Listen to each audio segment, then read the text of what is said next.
জাতীয় ঐক্যমত কমিশনের প্রথম বৈঠকে ২৬ দল ও জোটের ১০০ জনের মতো নেতা অংশ নিয়েছে বলে জানিয়েছেন প্রধান উপদেষ্টার প্রেস সচিব শফিকুল আলম।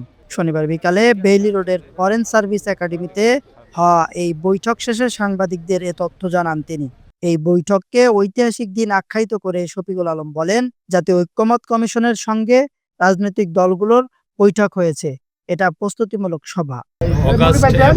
জুলাই এবং অগাস্টে যে অভূতপূর্ব গণ অভ্যুত্থান হলো, তার পরবর্তীতে যে বাংলাদেশকে পুনর্গঠন এবং এটার যে একটা পলিটিক্যাল সলিউশনে আমরা যাচ্ছি, কীভাবে আমাদের ডেমোক্রেটিক ট্রানজিশন হবে, তার আজকে এই যে আমরা যে তার আজকে সূচনা, আমি বলবো যে তার আজকে তার ডায়ালগটার সূচনা পলিটিক্যাল পার্টির সাথে।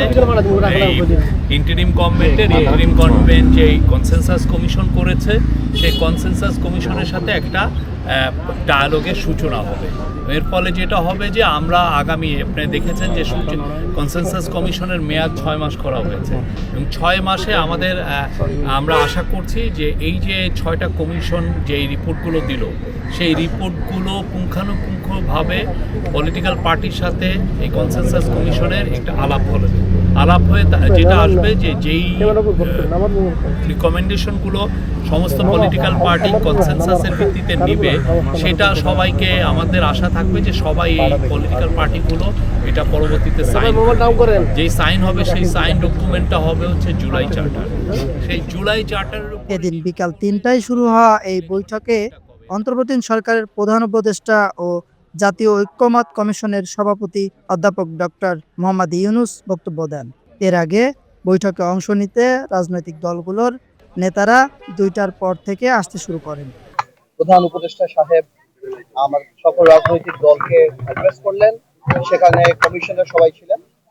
এখনো চলছে, আমার একটা মিটিং আছে, আমি বের হয়ে গিয়েছি, এখনো আলাপ হচ্ছে। উনি প্রথমে যে বক্তৃতা দিয়েছেন প্রধান উপদেষ্টা সাহেব, উনি বলেছেন পুরো ঘটনাটা 6 মাসের যে ঘটনা এবং 6 মাসে কিভাবে সারা বাংলাদেশ আমরা সবাই সহ ওনার পাশে দাঁড়িয়েছি, কিভাবে আন্তর্জাতিক সমাজ দাঁড়িয়েছে এবং কিভাবে সর্বশেষ জাতিসংঘ দাঁড়িয়েছে।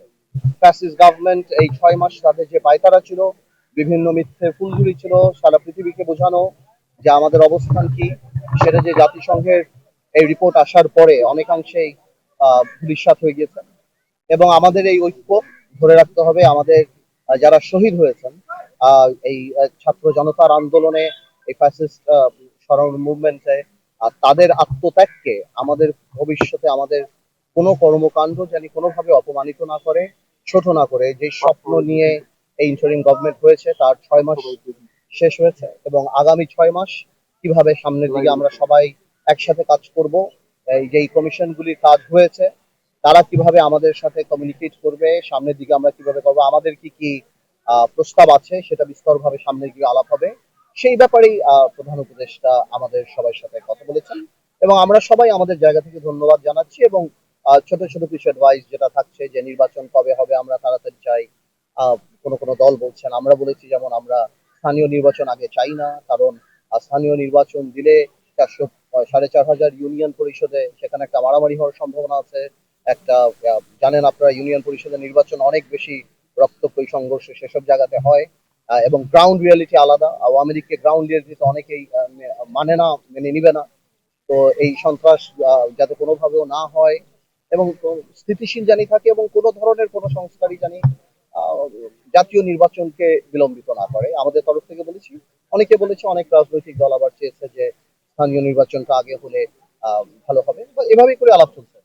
গত বুধবার 7 সদস্যের জাতীয় ঐক্যমত কমিশন গঠন করে প্রজ্ঞাপন জারি করে সরকার। ইসরাফিল ফকির, প্রাইস নিউজ, ঢাকা।